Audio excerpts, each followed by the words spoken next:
Raket tiga beradik yang tengah hot sekarang guys.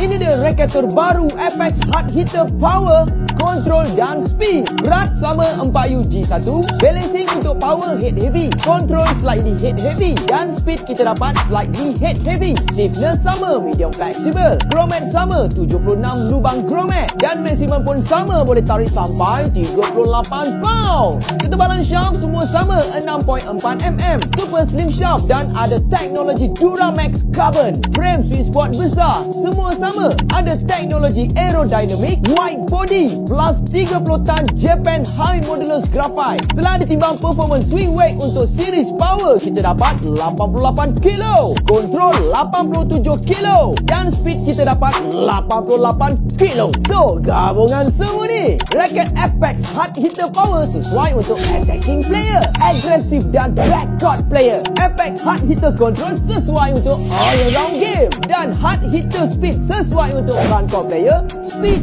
control dan drive. Jadi ketiga-tiga raket ni boleh smash letak. So yang mana satu pilihan korang? Dan balik terus!